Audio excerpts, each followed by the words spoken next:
Hey everyone, so first of all सबसे पहले मैं आपको थैंक यू बोलना चाहूंगी, आपने आरबीआई वाली वीडियो को इतना ज्यादा प्यार दिया। सो उसको देखते हुए अब मैं फाइनली जो है उसी सीरीज को आगे कंटिन्यू करते हुए आज का हमारा टॉपिक होगा मॉनेटरी पॉलिसी का।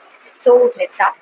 Monetary policy refers to the policy of RBI that controls the supply of money, cost of credit, availability of money in the economy to achieve price stability, growth and development. Monetary policy जो होती है वो एक ऐसी policy होती है RBI का जिसका काम ही होता है कि वो पैसों की सप्लाई को कंट्रोल कर सके, साथ ही साथ कॉस्ट ऑफ क्रेडिट को, और ये कि हमारी इकोनॉमी में लगातार हमारी इकोनॉमी में जो है लगातार पैसे बरकरार रहे, ऐसा ना हो कि कभी भी हमें पैसों की शॉर्टेजेस हो, जैसे जैसे कुछ सिचुएशन आ जाए तो उस टाइम पे हमारे पास पैसे अवेलेबल। तो ये जो काम होता है ये आरबीआई का होता है कि उसको मनी की सप्लाई को कंट्रोल करके रखना होता है, और ये वो कैसे करती है, मॉनेटरी पॉलिसी के थ्रू करती है। और इनका काम ही ये है कि हमें स्टेबिलिटी, हमें ग्रोथ, हमें डेवलपमेंट, ये तीनों चीजें हमें मेंटेन करके चलनी। अब हम देखते हैं कि मॉनेटरी पॉलिसी के क्या ऑब्जेक्टिव।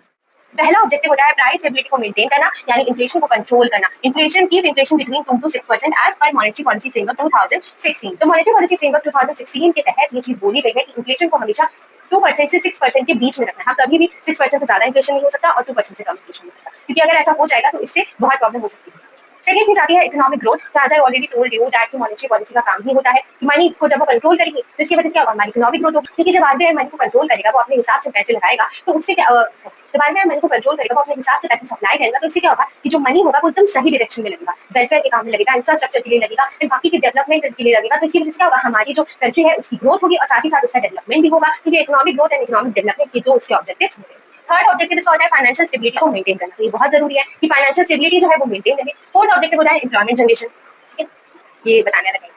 फिर इसके अलावा हमारे पास 2 टूल्स होते हैं जिसके तहत हम मॉनेटरी पॉलिसी का यूज किया जाता है। एक होता है क्वालिटेटिव टूल और एक होता है क्वांटिटेटिव टूल। पहले हम क्वालिटेटिव टूल्स के बारे में देखते हैं। सबसे पहले इसमें आता है रेपो रेट। रेपो रेट यानी कि जैसे मैंने आपको पिछले वीडियो में बताया था कि जब आरबीआई बैंक को पैसे देगी शॉर्ट टर्म के लिए तो हम उसे बोलेंगे रेपो रेट, और जब वो लंबे समय के लिए पैसे देगी तो हम उसे क्या बोलेंगे, हम उसे बोलेंगे बैंक रेट। उसी तरीके से होता है जब हमारे जो कमर्शियल बैंक होते हैं उससे आरबीआई कुछ पैसे बोरो करता है शॉर्ट पीरियड के लिए, तो हम उसे बोलते हैं रिवर्स रेपो रेट। इसके अलावा हमारे पास होता है सीआरआर यानी कि cash reserve ratio. Cash reserve ratio का मतलब होता है कि जो आरबीआई होता है उसके पास सारे कमर्शियल बैंक के थोड़ा बहुत पैसे, मतलब वैसे मनी जो होता है वो डिपॉजिट होता है, और वो जो मनी डिपॉजिट होता है उसको हम लोग बोलते हैं कैश रिजर्व, जो कि एज अ कैश रिजर्व किसी का डिपॉजिट होता है, आरबीआई के पास डिपॉजिट होता है, तो इसलिए हम उसे बोलते हैं कैश रिजर्व रेशियो। फोर्थ चीज आती है एसएलआर यानी कि ये होता है कि जो बैंक होता है वो अपने पास भी कुछ चीजें रखता है, लिक्विड एसिड रखता है, लिक्विडिटी एसिड रखता है, सॉरी लिक्विडिटी एसिड रखता है अपने पास बैंक भी। तो बैंक अपने पास क्या रखता है, मनी रखता है, गोल्ड रखता है, गवर्नमेंट सिक्योरिटीज रखता है, ये तीनों चीजें रखता है, ठीक है, मनी, गोल्ड, गवर्नमेंट सिक्योरिटीज, ये सब कुछ बैंक के पास होता है। उसके बाद सिर्फ bank rate, as I already told you, bank discuss करेंगे कि ये सारे टूल्स का क्या इफेक्ट पड़ता है मनी सप्लाई में। अगर ये सारे टूल्स इंक्रीज हो जाए या डिक्रीज हो जाए तो इसका क्या इफेक्ट पड़ेगा मनी की सप्लाई में। तो स्टार्ट करते हैं हम रेपो रेट के साथ। रेपो रेट जो होता है अगर ये इंक्रीज हो जाता है तो इससे मनी की सप्लाई डिक्रीज हो जाती है। इसका मतलब ये है जिस रेट पे आरबीआई जो है वो कमर्शियल बैंक को पैसे दे रहा है, अभी मान लो कि वो सारे रेट जो है उसने बढ़ा दिया, वो रेट उसने बढ़ा दिया आरबीआई ने, तो उससे क्या होगा कि मनी की सप्लाई डिक्रीज हो जाएगी। कैसे मनी की सप्लाई डिक्रीज होगी, अब जो बैंक वाले वो पैसे नहीं लेंगे क्योंकि वो अफोर्ड नहीं कर सकते इतना महंगा पैसा लेना, ठीक है, और वो अगर पैसे नहीं लेंगे तो वो किसी और को पैसे क्या देंगे, और अगर वो किसी और को पैसे नहीं देंगे तो मनी की सप्लाई नहीं हो पाएगी, तो इससे मनी की सप्लाई क्या हो जाएगी, डिक्रीज हो जाएगी। दूसरी चीज, अगर ये डिक्रीज हो जाता है ये रेपो रेट तो मनी की सप्लाई इंक्रीज हो जाएगी। सेम रिवर्स रेपो रेट के साथ भी होता है कि अगर रिवर्स रेपो रेट जो होता है वो भी आपका, उसमें भी अगर वो इंक्रीज हो जाए तो मनी की सप्लाई डिक्रीज हो जाती है, और अगर वो डिक्रीज हो जाए तो मनी की सप्लाई इंक्रीज हो जाती है। Next is cash reserve ratio. Cash reserve ratio मैंने आपको बताया था क्या होता है, जो आरबीआई बैंक का कुछ कुछ कैश अपने पास रखता है उसको हम कैश रिजर्व बोलते हैं, तो भाई कैश रिजर्व रेशियो होता है। तो अब अगर ये इंक्रीज हो जाए, है ना, मान लो आरबीआई जो है वो बहुत सारा कैश अपने पास रखता है, तो लिक्विडिटी कम हो जाएगी। इसका मतलब ये है कि बैंक के पास पैसे नहीं रह जाएंगे, घूम फिरा के वही बात आ गई, बैंक के पास पैसे नहीं रह जाएंगे। क्यों, क्योंकि बैंक का पैसा आधे से तो आरबीआई के पास है। अब आरबीआई अपने पास अगर पैसा रख लेगा तो उससे बैंक के पास क्या इतना पैसा होगा कि वो किसी और को दे सके, तो नहीं होगा इतना पैसा। दूसरी चीज, अगर ये डिक्रीज हो जाए तो फिर अगेन अगर ये डिक्रीज हो जाएगा तो लिक्विडिटी इंक्रीज हो जाएगी। अगर आरबीआई इतना पैसा नहीं रखता है अपने पास बैंक का तो इससे क्या होगा,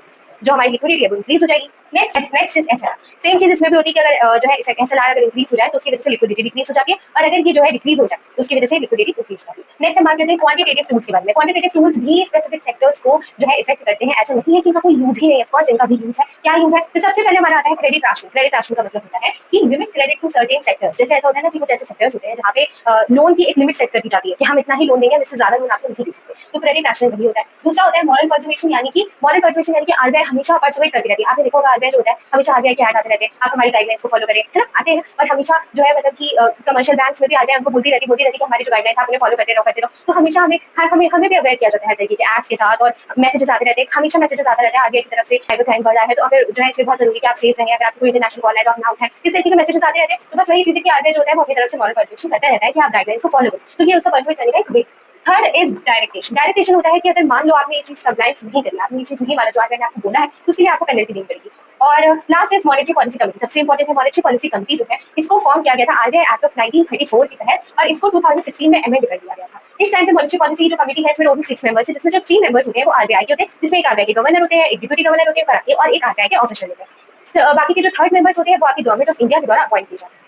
इसके अलावा ये रेपो रेट को डिसाइड करता है। इनका काम होता है कि रेपो रेट को डिसाइड करेंगे और ये हर 2 महीने में मिलते हैं ताकि मॉनेटरी पॉलिसी का फ्रेमवर्क जो है वो उसे सेटअप कर सके। एट लास्ट अगर ये टारगेट मिस हो जाता है, जैसे मान लो कि 3 बार लगातार टारगेट मिस हो गया, इन्फ्लेशन एकदम से बढ़ गया है, मान लो 3 बार लगातार ऐसा होता जा रहा है, इन्फ्लेशन बढ़ता ही जा रहा है, आरबीआई अपनी तरफ से मेजर्स ले रही है, बट उसके बावजूद इन्फ्लेशन बढ़ रहा है, तो उस टाइम पे जो आरबीआई होता है, उसका काम होता है कि वो एक्सप्लेन करे पार्लियामेंट को कि क्यों और उसने क्या ऐसे पॉजिटिव स्टेप्स जो है लिए हैं इन्फ्लेशन को कंट्रोल करने के लिए, ठीक है? उसने स्टेप्स क्यों लिए और क्या स्टेप्स लिए, तो ये चीज जो है आरबीआई को उसे एक्सप्लेन करना होता है। राइट नाउ अगर हम बात करें तो रेपो रेट जो है वो हमारा 6.5% है और इन्फ्लेशन जो है वो 5.2% है, अभी रिसेंट रेपो रेट और इन्फ्लेशन के बारे में। So that's it. I hope कि आपको इसमें थोड़ी सी इन्फॉर्मेशन मिली हो, और अगर मिली हो तो इस वीडियो को लाइक, शेयर एंड कमेंट करना ना भूलिएगा और इस चैनल को सब्सक्राइब भी कर लीजिएगा। नेक्स्ट जो हमारा वीडियो होगा वो फिजिकल पॉलिसी पे होगा, so don't forget to subscribe this channel. Thank you so much.